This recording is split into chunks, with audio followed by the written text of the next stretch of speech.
There's no 8-seat arrangement as in the Honda Pilot, but the Atlas is otherwise one of the most accommodating non-minivan people carriers on the market.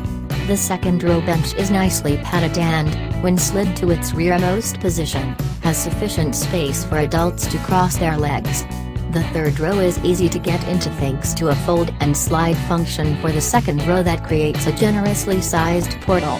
And, beyond the plentiful space for the 6th and 7th passengers, what's more impressive is that the Atlas's third row seats don't force adults' bodies into awkward, contortionist positions. The bottom cushions are high enough that your knees won't be at your chest, and the backrest angle is comfortable even for longer trips. Looking to haul non-human cargo?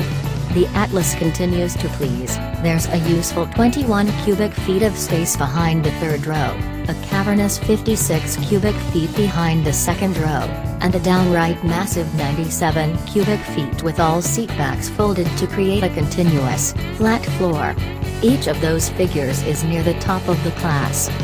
We're not surprised at Volkswagen's packaging acumen, given that the Atlas derives its bones from VW's MQB platform that is used in many VW and Audi products. Yes, really, this behemoth shares its basic suspension layout and select other hard points with the VW Golf hatchback, also a paragon of space efficiency. While we wouldn't go so far as to say that the Atlas drives like a Golf, it does share a sense of solidity that we've come to expect from Volkswagen. Ride quality is sublime, with just the right amount of compliance, luxury car-like wheel control, and a stiff structure that soaks up impacts without any hint of reverberation. The trade-off for that ride quality, not surprisingly, is a considerable amount of body roll, even when pushed, though. The Atlas remains predictable and secure, turning in 0.84 grams around the skid pad and stopping from 70 miles per hour in a competitive 174 feet. Familiar VW hardware resides under the hood, too, in the form of a 3.6-liter narrow-angle V6 making 276 horsepower and 266 pounds-foot of torque, mated to an 8-speed automatic transmission.